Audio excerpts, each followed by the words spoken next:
இங்க பல கட்சிகளை பற்றி நான் பேச விரும்பவில்லை. நமது போட்டி திராவிட முன்னேற்ற கழகத்தை ஆட்சிப்படத்திலிருந்து அகற்ற வேண்டும். ஆட்சிப்படத்திலிருந்து அகற்ற வேண்டும் என்றால் எப்படி முடியும் என்று சொன்னால் ஒரு சக்தியாக உருவாக்கி கொண்டிருக்கிறார்கள் என்று அனைவரும் சொல்கிறார்கள். கூட்டம் வருதுதான் வலிமையான இடம் நினைக்கிறாங்க. பல கூட்டத்தை 1996ஆம் ஆண்டு நானும் பார்த்துட்டேன். என் அன்பு சகோதரர் புரட்சி கலைஞர் கேப்டன் விஜயகாந்தும் பார்த்துட்டாரு, சிரஞ்சீவியும் பார்த்துட்டாரு, பவன் கல்யாணும் பார்த்துட்டாங்க. கூட்டங்கள் வந்தா வாக்காக மாறிவிடும் எண்ணத்தை யார் வைத்திருந்தாலும் மாற்றி விடுங்க. ஏன்னா பலரும் கூட்டத்தை காமிச்சிருக்காங்க.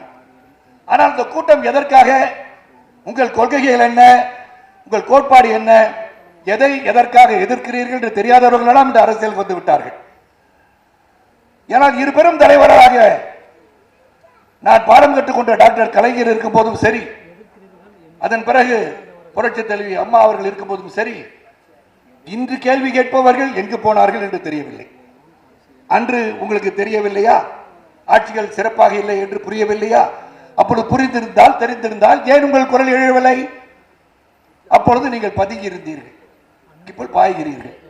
ஏன்னா இங்க வந்து எதுக்கிறதுக்கு ஆளுங்க நினைச்சிட்டு இருக்கீங்க. மன்னிக்கணும் சகோதர சகோதரிகளே, அமைதியாக உட்கார்ந்துருக்கோம். இன்னும் ஒரு மாத காலத்திலும் 2 மாத காலத்திலும் நாங்கள் செயல்படும் போது பாரதிய ஜனதா கட்சியின் தோழர்கள் காத்துக் கொண்டிருக்கிறார்கள், கட்டளைக்காக காத்துக் கொண்டிருக்கிறார்கள்.